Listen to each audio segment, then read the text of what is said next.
May 25th, 2000 is the victory day of the national resistance liberating South Lebanon after 22 years of Israeli occupation. Syrian armed units continue to target armed terrorist groups in various areas.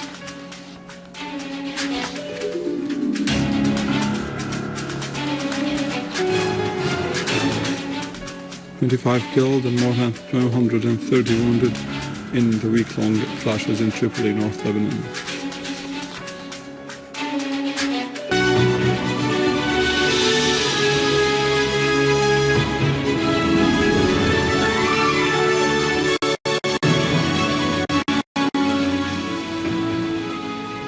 Good afternoon, this is News in English from the Syrian Arab Television in Damascus.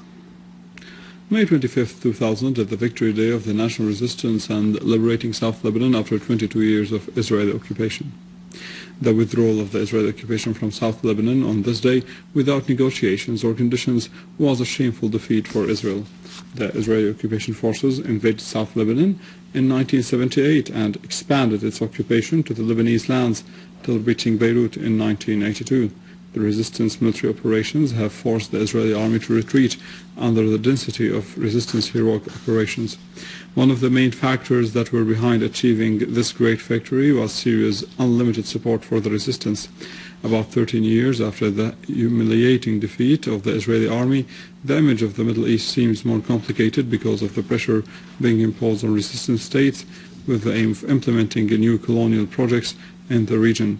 But the resistance would continue unabated to foil all these sinister projects that aim to achieve Zionist interests.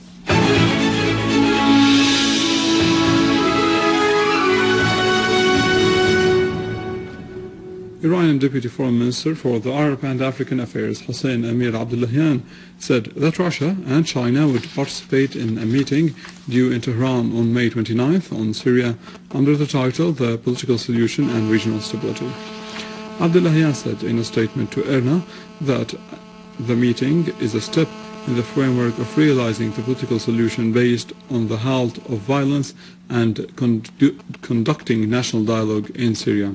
He added that his country sent invitations to several countries, including Turkey, Saudi Arabia and Qatar, which had different stances over the crisis in Syria.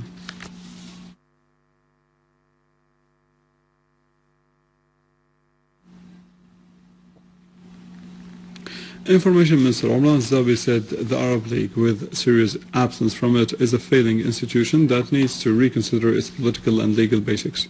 Answering reporters' questions, Zabi added that there is no room for the Arab League in any national cause because it lacks wisdom and sobriety and has overstepped all nationalist principles.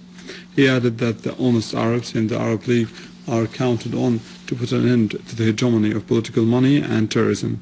The Information Minister affirmed that the Arab League's role in Syria is an acceptably destructive one, referring that any attempt to hinder the political solution under the pretext of pushing towards it is an exposed attempt.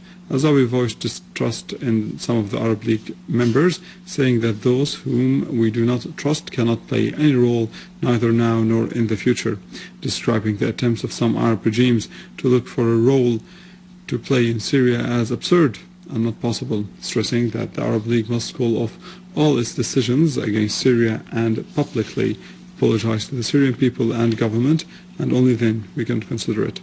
He noted that Qatar, by providing funds to terrorists, has violated the international resolution of the United Nations Security Council number 1373 on combating terrorism. Austrian Foreign Minister Michael Spedlinger reiterated his country's rejection of lifting the embargo on arming the Syrian opposition. Spedlinger said that Austria is a firm opponent of any European suggestion to arm the Syrian opposition, especially the British suggestion of having the opposition armed by individual countries that wish to do so. In turn, Czech Foreign Minister Karl Schwarzenberg stressed that his country seeks a political and not a military solution to the crisis in Syria. Meanwhile, press spokesman of the Slovak Foreign Ministry, Boris Gandel, said that Slovakia would not support lifting the embargo and that it gives priority to peaceful solution through dialogue and talks.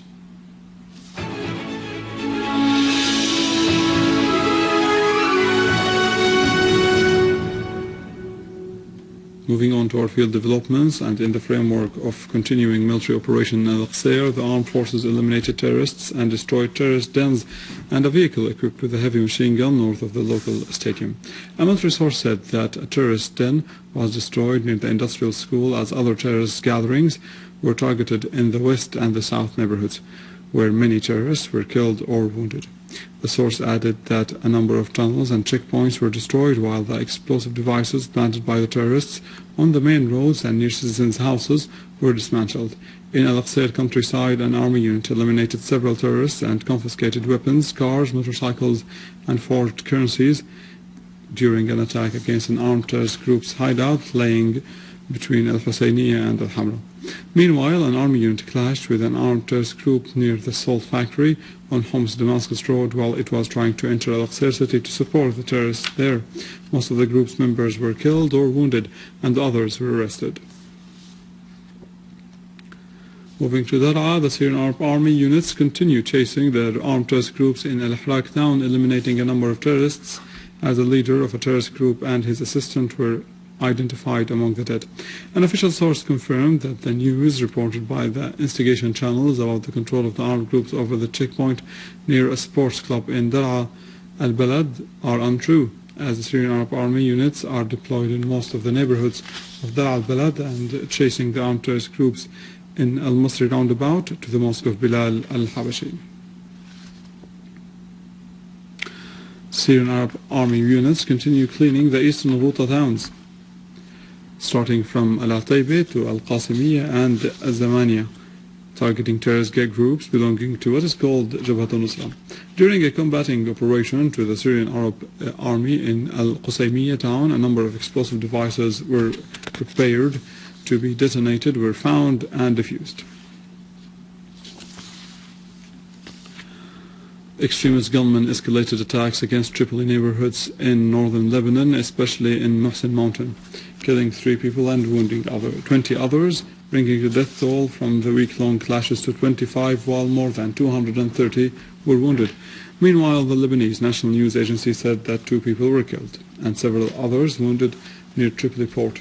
The agency added that Lebanese security forces chased gunmen's car in Tripoli, referring that cautious calm prevailed after the incident. With this, we reach the end of our news. More details on our website in English, www.syriaonline.sy. Stay with us after the break, the latest in economy and finance in our economic news.